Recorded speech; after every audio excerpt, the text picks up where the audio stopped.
aversion to hypodermic needles, but typical evidence of this would need to be produced. But doesn't this, well, again, Alan said it earlier on and summed it up beautifully, the law is an ass. On occasions. Well, I still think we live in probably a country where we have amongst the best legal systems in the world, probably if not the best. Because I think that legal systems around the world are appalling. Well, most of them are based on ours, though, aren't they? And so many of them are corrupt.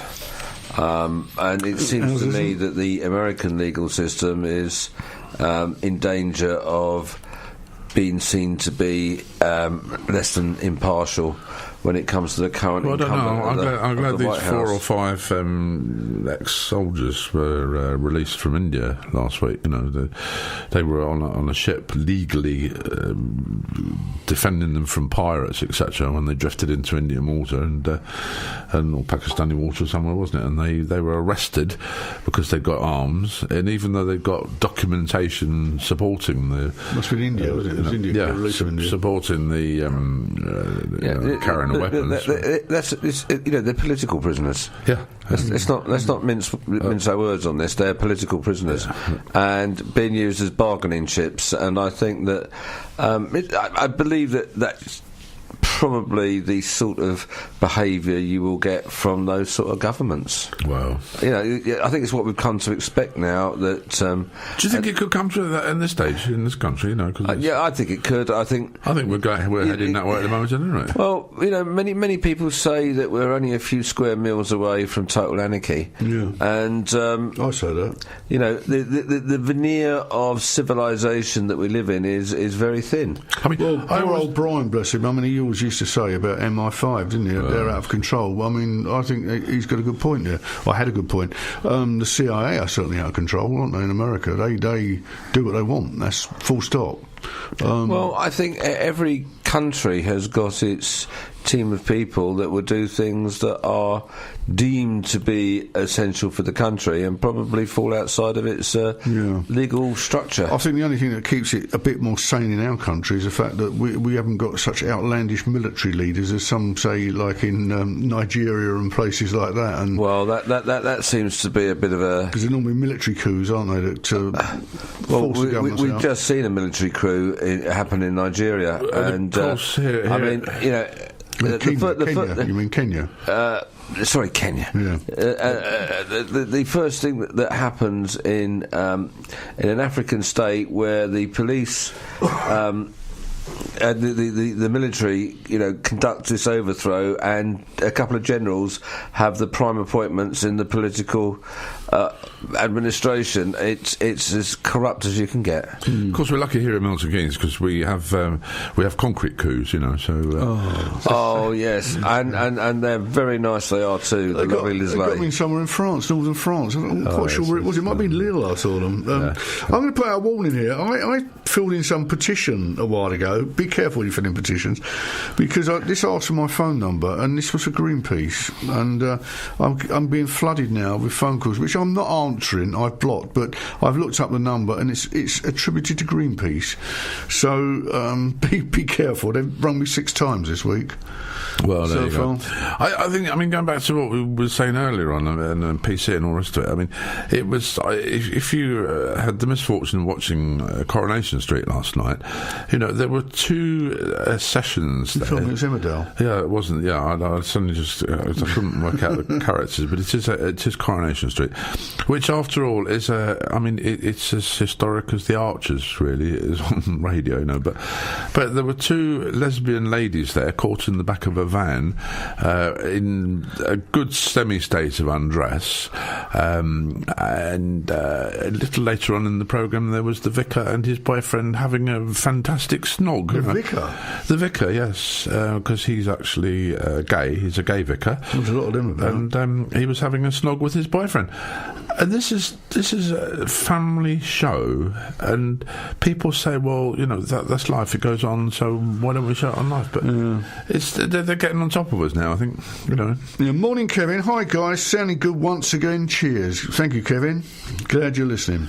Yeah, I'm actually gutted that you're not in this morning, Kevin, because Excuse me, I went to all the trouble and the state of getting a new microphone put in the studio so that you didn't have to spit over the one that Alan's spitting all over. And he's got his nice clean tutu on. Yeah, and there you go. But anyway, next week we might all be in our t-shirts where it says... yeah, hopefully they are due to arrive, I'm told, on Monday, although I haven't had confirmation yet from the courier.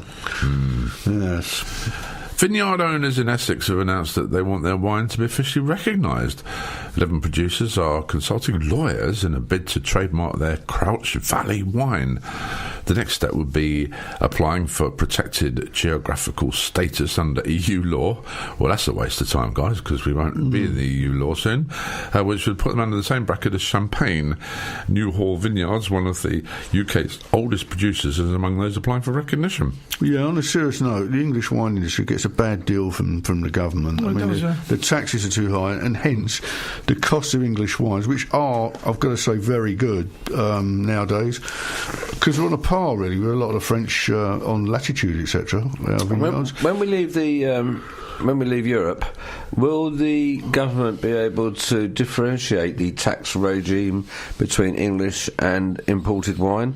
Will they be able to give the UK producers a tax break, which they wouldn't be able to do under European law? They should be able to, but will they do it, is the other point, isn't it? I doubt it. Well, it would be a good boost for the wine industry. I think so. I mean, the problem with English wine is we can't produce vast quantities, but, I mean, the wines are very, very good. I mean, Chapel Down, I think it is, who produce Timber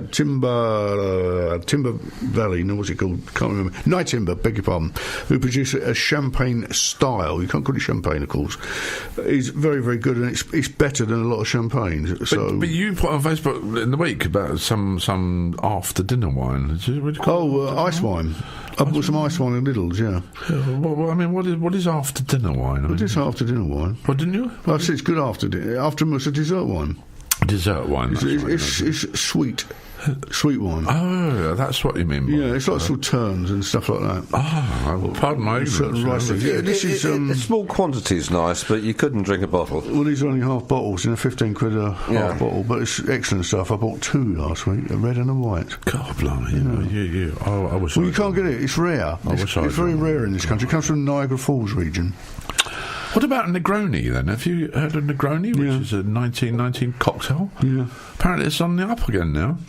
Dates back almost 100 years, but suddenly the height of fashion again with British drinkers. Isn't it rum and chocolate? 1 part Campari, 1 part gin, and 1 part red vermouth. Oh, something I'm thinking of them.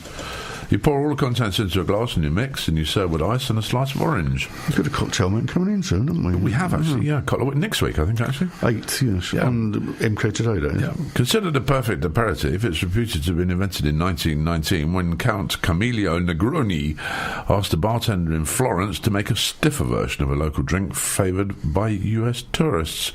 Well, the Count gave his name to the cocktail, and it has remained a classic ever since. So keep that, we'll give him that. Yeah, perhaps he'll bring one in. Eh? Well, I'm asking him to bring some of these bottled cocktails. Well, I hope so. It's 5 minutes to 9 o'clock here in Newport Pagnell. Well, that's now gone quickly, isn't it? It has indeed, So at 10 o'clock we've got the Decades with Charles with Charlotte and Dave. They'll be, Charlie girls. Yeah, they'll be looking. Shall we have our 9 o'clock news, Mike? In the meantime. This is a bit. This will wake you up, isn't it?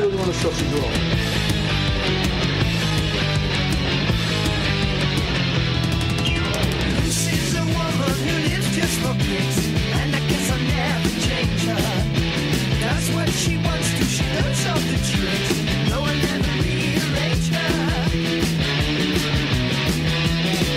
La la Lucy, la la la Lucy. I'll tell you what she gonna do. La la Lucy, la la la Lucy. What's wrong with you?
Well, sorry about that. That's would have woken you up just a little bit here on CRMK this morning. That's Mud and Lucy.